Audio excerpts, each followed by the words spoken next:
Hey guys, Upstander, and today I'm making the highly requested, by the way, Borrows guide. Now, unlike many guides, I'm not going to show you all sorts of different methods of doing borrows. I'm not going to show you how to do it with all these sorts of different combat styles and stuff. Well, my method does use multiple combat styles, but I'm just going to show you how I do it in 2007. And, even though you might not have all the requirements for my method, because this is fairly high requirements to do borrows, there's two things that you've got going for you. First of all, you can just go get the requirements. If you don't have 94 magic, there's nothing stopping you from going and getting 94 magic for Ice Barrage. Sure, it's a long and difficult road, but you can do it. If I can do it, you can do it. And second of all, you can modify, say let's say I use Kirill's for gear. You could use Black D'hide. It's not going to be as effective, but it'll work. So anyway, borrows, it's a good money-making method or a really bad money-making method. Really anywhere from very bad to very, very good. It really just depends on, how lucky you are. Sometimes you'll get very lucky, sometimes you'll get no fucking luck at all. During 2009, I used the Claws of Guthix spell with the Void Mace, and I got something like over 50 borrows items. I do have a log, and maybe I'll show that someday, of just tons and tons of borrows items I've gotten. And I've also gotten quite a few in 2007. I'll show you that. Here's all the items that I've gotten and how much I've sold them for. So the Rim's Robe top was pretty early, and from number 2 on, these are actually all pretty recent. These two I haven't sold yet. So, I mean, that's a good amount of money. Like, okay, you get Torag's plate, like, it's 450k. It adds up. We got a double chest here. It's 1.7 mil. Last night I got these two items, a Verax Helm and a Guthan's Chain Skirt. I mean, it does add up, and you will, on average, eventually get items. It's only annoying when you get shitty items. Like, I got, in one trip, a Verax Flail and a Kirill's Coif, which is basically worth jack shit. So, like, that'll happen, and sometimes it gets frustrating, but it's basically just a game of luck. But you're not going to really get unlucky, you'll just get no luck. It's not like you're going to really lose a lot of money at borrows. It's just kind of like, okay, you don't really make any money because you didn't get any good items. So let's show you guys my method. Alright, this is your gear. It's actually pretty expensive to get all this gear. This is what I'm using for actually what I'm wearing for killing most of the brothers. We got the Slayer Helm. With the rest of this gear, I did try using a Verax Helm because it gives better defense, and also a Helm of Neitiznat, which actually does work as well, because that doesn't take away from your mage. I found the Slayer Helm to be the best because you do get a bit of magic bonus with it. You get a decent amount of magic defense, I think like 10, and it doesn't take away from your mage, and like I said, it actually gives you some. So with 34 mage bonus, you actually shouldn't find yourself splashing. With the Verax Helm, I think you'd have a plus 25, which would be, you're going to hit 95% of the time, but that 5% of the time you're going to be splashing, which is unacceptable. So having a Slayer helmet is quite nice. Now, as you see here, I am using a Torag's body, and that does take away significantly from your magic bonus. However, the melee brothers have such low magic defense that you're really not going to need a lot of magic bonus. It's more of just having, a positive magic bonus, and preferably something at least 30, so you're not going to splash. But above 30, I don't think you're really ever going to splash with that. It's kind of weird how the book is clipping. Look at that with the skill cape right there. Skill cape is good. It gives you plus for prayer, which is always nice. You could swap that out for a fire cape. Amulet of Fury, very good. Gives you a lot of defense. And prayer, attack. It's really best amulet in the game, pretty much. You can use a Glory again if you want. Unholy Book, good prayer bonus, good mage offense bonus, good all around shield to use. Crystal Shield is also good to take if you have one, or a DFS. Boots of Lightness, there's no really boots in the game that are really going to help you that much. And the Boots of Lightness make you lighter so you can run a little bit farther, which is... oh, I didn't even know you could do that. Just hover over this and you get a little message. You could take Dragon Boots or Infinity Boots, but they're really not going to help you that much. And the minus 4.5 kg or whatever from the Boots of Lightness is actually going to help you out a little bit, especially because if you get a borrowed item, let's say I got like a a Guthin's plate body, it's going to add to your weight even more, so you're carrying around quite a lot of shit. Barrow's gloves, you should really get Barrow's gloves. They're quite good, plus 12 to like everything offensively, and really good defense, really good strength. Really no excuse for anyone high level to not have these gloves. Just get the quest over with. The weapon of choice is the Trident of the Seas. Like I said, I did used to use Claws of Guthix back in pre-EOC 2009 when I did a ton of Barrows as well. But I found that even though the Claws of Guthix can hit a 30, and with an update it actually hit a 33 with the 10% boost update, but that's not in 07 for most weapons. The Trident is actually 20% faster than normal magic attacks, so the extra speed actually helps quite a bit, and it's going to speed your kills up very quickly. Also make note that this is the Slayer helmet imbued. The normal Slayer helmet's not going to help you a lot. If you don't have the imbued one, you might as well take a Nezi. But the Torax plate body gives you a lot of defense here, so that's pretty critical. And the Slayer helmet gives you some defense. A Rims gives actually a good amount of defense compared to just normal Infinity, so that's something to consider. And Ring of Life, that's very important. The first rule of Barrows, the first thing you gotta keep in mind when you do Barrows is that you cannot die, because dying is very bad at Barrows. It's never happened to me, and I'm hoping to keep it that way. And I'm going to talk more about that soon. Now, for Kirill, I like to use melee. I take the Whip and I take the Rune Defender. Even though the Unholy Book gives some attack bonus, it's not quite as good as the Rune Defender. And Kirill has pretty high defense. You do want to have some extra attack bonus for that. And when I'm fighting Kirill, I also like a Verax Plate Skirt. And I also use this while I'm getting kill count because it raises your defense a nice boost compared to the Verax Skirt. As here, definitely a noticeable difference. So you want pretty good melee defense here. And then when you're fighting a Rim, I usually do pray for a Rim, but when the prayer runs out, you gotta make sure you got your Kirills on. This will give you very good magic bonus. And you might think, why not just use melee? Look at your melee stats. They're so much better than your range stat. Kirill is much weaker to range, so a Crystal Bow is recommended, and a Crystal Bow imbued is recommended. Mine actually started out at 10 out of 10, but now it's down to 2 out of 10. Make sure you imbue it from the Nightmare Zone. It's very easy. You need very little points to actually imbue it. And what that does, it keeps it at maximum range bonus, even as it degrades, which is a big buff to the Crystal Bow. I really love that. So Crystal Bow is a good choice, and it's definitely going to hit more accurately than a Whip would. Even if you're 9 on attack, and I'm definitely approaching 9 on attack, so definitely something to consider. And you will occasionally need to drop an item if you do use your Crystal Bow. Kirill's Crossbow also works quite well because you'll get the bolt racks, but with the imbue update for the Crystal Bow, I think it's definitely worth taking that. I bring 6 prayer potions. I used to bring more before I brought more of these switches. I used to not take a Rune Defender. I used to not take a Kirill's legs, but I figured why not. I can always go back. Some sharks. These are more of emergency food. We're actually going to be healing with Blood Burst mostly. If we had a Saragot Sword, that'd be great, but I don't, so unfortunately I don't. Ice Barrage always helps out to freeze the brothers, and yeah. So, and also these you're not going to be potted most of the time, but use these when you can, and don't use them again until your stats are drained. And generally, I use 1 dose of prayer per 1 chest, and it's very, very effective. I can stay there for a very long time. So how do you get there? The easiest way to get there is just to do the Shades of Mortentelli. So let's do that. You join the little channel here, and you teleport. And you could even just leave this chat right after. You can stay in it if you want, but I'd rather you join my clan chat, Andrew, with AJT62. So definitely check that out instead. And you may notice I am on world 353. I believe the kind of unofficial Barrows world is 377 because that is the Shades of Morton place, as you see here. 377, that's kind of close by.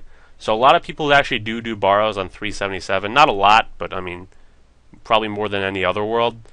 But this is funny. So 377 if you want to do Barrows with a lot of different people. I actually tend to pick my own world and pick an empty one specifically because if I die, it actually looks pretty bad. I would lose quite a lot of stuff. So, if I die, as long as I haven't used the telly in 20 minutes, I could actually just telly back there immediately, run over here, run up and pick a spade, because they added these with an update. They added spades, so you could just take a spade from there, get your shit back. Oh, kind of funny thing I want to show you guys. If you read the Barrows lore in the book over there, it was implied that they actually buried these brothers because if they were they basically, some guy came along and gave them their powers at the condition that they're eventually going to die. So when they did die, the people who they were fighting with buried them and left the area. But they had this little town. But if you notice, this little town, it's abandoned. These houses have no floors. So whoever was the architect for this building really overlooked the fact that these houses do not have floors. So it's kind of hard to see it, but you gotta get the camera in there, right? There's no floors, so careful going in those houses. Unfortunately, you can't. It's locked. Yeah, exactly. So the first thing you do is, it's pretty easy when you're first starting out Barrows, because you have full prayer. So all you gotta do is this. You can pray on Darok, because I mean your prayer is gonna get drained pretty quickly, so you might as well just use your prayer. And watch, this thing hits quite, definitely want it on accurate, especially if you're pure. This thing hits quite good. It hits quite fast. So, use your prayer up. And after that, I'll show you guys what to do when you have no prayer left. I'm just going to do a chest, with this prayer that I have, because the majority of the time you're not going to have prayer. I'll go do that chest off camera, and I'll come back, when I have 0 prayer, because that's a more accurate representation of what's actually going on. But just so you know, when you do start off with full prayer, because obviously your prayer is going to be full when you come here, do Darok with prayer, then Arim with prayer, then Kirill with prayer, then you can use the leftover if you have any leftover by that point on the melee ones. Also, when you first come here and you have full prayer, don't waste your potions because you don't really need them when you're praying. Okay, so I've completed one chest just to give you guys a little more accurate representation of what's going on here. So your quick prayer should probably be on melee. It can also be on protect item, and piety I guess would make you a little bit safer. So if you're ever in real trouble and you do have some prayer, you could flick on your prayer. But most likely if you're in trouble, you won't have prayer either, so that's really not going to help. Don't ignore that guy, even though he can be quite annoying. He actually scared the shit out of me the other day.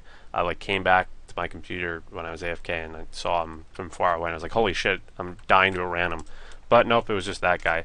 So Darok is probably the most risky, and I'm going to show you why, because we're actually going to kill him without using any prayer. I figured it's pretty worth it to not bother using prayer here, although, it's risky. So basically, he comes out, you freeze him. You run very far away, and you start far casting him, basically. Now, you do maybe 6 or 7 hits, because like I said, this thing's fast, and this freezes for 20 seconds. I'm not sure if it's actually 20 seconds. RuneScape time is a little bit weird, but you should be able to generally kill him by the time. See, sometimes you can't, and then you run away to here. And then he's trapped, so you can just wait over here. You can't freeze people 2 times in a row, 2 consecutive, but if you wait a little bit, and you could just use ice splits here, and then he's frozen again, and he's dead. Sometimes you might even need to hit him again. But, we didn't get touched, really. And his accuracy, especially on your defense, is actually quite low. There's been some times where I've hit him, and where actually he's hit me, but he at very low HP, but he hits a 0 because his accuracy is shit. And low HP with Darox does not increase your accuracy; it only increases your strength. So then next I do a rim. So you basically want to drink 1 dose of prayer potion here. Drop a shark if you need it in the inventory. If you're using a different setup, you might need to. If you're not already, use rapid. You can just switch it off. I use accurate for everything else because I'm training attack. My attack's getting pretty close to 99 here. But I use rapid for the crystal bow, because then it actually is the same speed as a whip, which is quite good. So use prayer here, and you basically just range them. I usually like to flick one of these, wait for it here, and then flick it on, flick it on, flick it on, flick it on, flick it on. Now at this point you might want to flick mage, because you're not going to get prayer drained anymore unless you hit 0s. And I want to keep my prayer. See, I don't have a lot of prayer points left, but I do have a decent amount. and I can actually just kind of bum rush Kirill here. See if we pot up. If you don't have any potions left, what you can do with these 8 prayer points, which I've done sometimes, is you pray flick ranged until your ranged prayer gets drained. But you can tank Kirill a little bit. If I just went in there now with no prayer and just killed him with a whip, it'd be pretty difficult. But with its special attacks and a little bit of prayer, it helps out. So let's try this here. Demonstrate my theory. You might have to improvise sometimes if you don't have any prayer or potions. But look at that, we're already kind of whooping him here. Boom. See, I didn't even have to use the 3rd spec. So DDS is definitely recommended. If you have a Sarah Godsword, that would work too. Armadyl Godsword, I'm not so sure. I think I'd rather just stick with the DDS. I mean, you're going to get more damage out of 4 DDS specs than 2 AGS specs usually. So AGS, you could try it though. I have a BGS. I don't bother bringing it here. I don't see much use. The only use I could see for a BGS is for the actual final hit. Like if he's red barred or nearly red barred because they fixed it, you could whip out the BGS and just hit him with it, and he'd probably die, rather than a whip which might hit a 0 and then finally kill him. But it's not really worth the inventory space to bring that. But you could try BGS, but I definitely stick with the DDS. So now we're going back. Keep your inventory neat. I always like to keep my items up here, although sometimes it can get kind of messed up. So, what the hell? God damn it. Okay, that looked like a server lag thing. Yeah, that's another reason why you wear the Ring of Life. You never know when you might disconnect.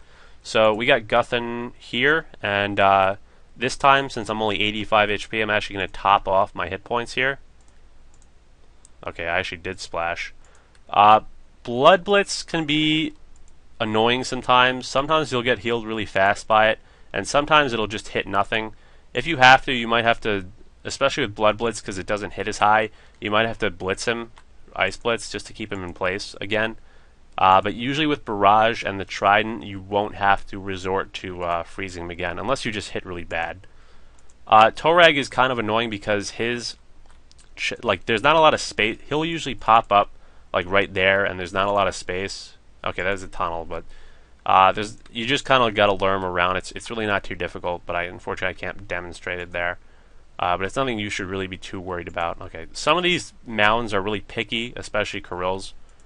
But you just got to go to the center. So Varrock, not a lot of space in here either, but usually a decent amount. You want to get as far away as possible because that'll give you the most time to react. If you're low on run energy, you don't have to, but usually by then you should. Having a good agility level is pretty important, so you get run energy back quickly, although even if you're 99, you're going to run out of run energy pretty quickly, unfortunately. But what's also annoying is that Kirill will actually drain your agility. You might look at your agility a few chests in and notice it's at like 30 out of 70. Unfortunately, so you're gonna have to take a hit, and I wouldn't bother bringing restores or anything for that. So once you're down here, you want to switch to your melee gear. Notice this ladder here. This ladder is actually on all. If you know Barrows, you know that these rooms are 9 by 9. See, like this is one room, and if you go down there, there's another room, and there's one room after that. Same for this one. There's the center room. It's the chest, and there's these little passageways. I don't know what this lag is about. There's these little passageways in between. Let me switch to a different world. I think that's the problem. Okay, so there's these little passageways that go through here. I don't usually recommend using them. And like I said, the reason I recommend your own world rather than, world with some other people on it is because, if I died, I could come back. But if that guy is here, he'll just loot all my stuff. So that's actually not favorable. And if he dies, I'll loot like 300k. So it's not really worth it. Although it's pretty cool to loot someone else's stuff. So once you're down here, switch to your melee gear. Start killing things. It doesn't really matter what you kill. I mean, I've heard it does, but I've never had any proof of that. So you want to get your kill count to 10, and you're going to kill the brother as well, so your final kill count will actually be 11. And everyone used to think it was 14 because it was actually confirmed by a JMod that the best kill count to get was 14. But the old school JMods looked into it, and it's actually best to get 11. It was kind of shocking at the time. I watched Mod Matt K do a 1K Barrows chest stream, and he's like, okay, I'll get the best kill count, it's 11, and everyone's like, no, dude, it's 14. But he's like, nope, it's 11, and then people asked him again in the Q&A, and they said, yep, it's 11. So, oh well. The puzzle, you got to memorize that and just kind of do it in between the monster hits. It's kind of annoying, but it works. So anyway, once you're here, switch back to your mage gear. If you have to have a Kirill or a Rim tunnel, especially a Rim, usually if I get a Kirill tunnel, I just kind of try to tank him out. But with a Rim, you do want to use prayer. You wait till that face pops up and then drink a prayer pot, because that's the prayer drain. So you want to do it right after the prayer drain. So as usual, you get a decent amount of space here. If he appears that way, you just run over here and freeze him. And as you see here, as long as this kill goes well, then I will only have used one prayer point, one prayer dose for this entire chest. Now, I mean, I could definitely try tanking a Rim with Kirills, and sometimes it'll work great. Sometimes a Rim will just splash on the Kirill armor, and sometimes it'll hit really high. So, I mean, I find it's just best to pray, and one dose of prayer potion is not a lot. You know, using a lot of prayer potions for like every brother is a lot, but just one dose is really not going to be too bad. So let's see what we get. And we got a tooth half. So that's actually better than nothing, but it's nothing great. So anyway, take your bolt racks, equip them, so you can save an inventory spot, and I guess we'll just, I mean, this food you really don't need. It's just kind of for emergencies. So we'll take our sharks here. And mine runes, I mean, definitely take them, and the coins, definitely take them if you have room, but if you don't have room, like it's very early in the trip, you can just leave them there. But, you know, definitely don't leave them there when you're... Okay, the thing about these ladders do exist on the other parts of on the other three corners, but they're invisible. But as you see here, you can use it as a save spot. So like I said, this actually works in any of those 4 rooms, but the ladders will be invisible in the other ones. So if a brother happens to spawn when you go through these doors, which they can occasionally, you can use it as a save spot. So that's about it for Barrows. I mean, not a lot else to say. I think I pretty much covered it all. The chance of getting a Barrows item is, I think, usually considered to be 1 out of 16. You know, might be a little bit higher, a little bit lower. The coding for Barrows, the JMod said it themselves that it's in the Q&A that it's actually quite bad. Like, it's really not efficient. It's really confusing as to what's going on. It's not like simple. It's kind of like the RuneScape combat level calculator. Like, you really can't ever know for sure what combat level you're going to be with a certain set of stats. It's really just kind of weird how it works. So yeah, that's about it for Barrows, guys. Good luck. I made plenty of millions from Barrows in 07. Like I said, it's very, you know, hit or miss whether you get a good item or not. You know, I know a guy who's gotten like 7 Guthan Spears since he started 07, and it's like ridiculous. He just goes to Barrows, he gets Guthan Spears, which is the best item. It's like 5 or 6 mil, and he leaves. And I go here and I get like Guthan's chain skirts, so it's not as much, but it adds up, and you'll get good items like Verax helms, Darok's equipment. There's plenty of good items you can get, and like I said in my previous vlog, even though the items aren't as much as they used to be, every item in the game is not as much as used to be, at least for most things. So even though a Verax helm is not worth much, a Sarah Sword is not worth much now either. So it takes the same amount of Verax helms to get a Sarah Sword as it did when Verax helms were 3 mil and Sarah Swords were 80 mil. So anyway, guys, I will see you guys in the next video. Please like this video if you enjoyed. Subscribe. If you have any questions on doing Barrows, I am, you know, pretty experienced at this, so please ask, and I'll definitely get back to you in the comments or private message or in-game or something like that. Join my clan chat, Andrew AJT62. It is the same as my username, so you just type in my YouTube username and you'll be there. And yeah, that's about it, guys. Also subscribe to my Twitch down below or follow me on Twitter down below with the links below. So I'll see you guys next video. If you guys have any other requests for guides, I can certainly try my best for them, and there's plenty of other things I'm, you know, experienced at in this game, so let me know. And I'll make another guide. So I'll see you guys next video. Happy April Fool's Day, by the way. But I was going to make an April Fool's video, but people wanted this video, so oh well. Next year.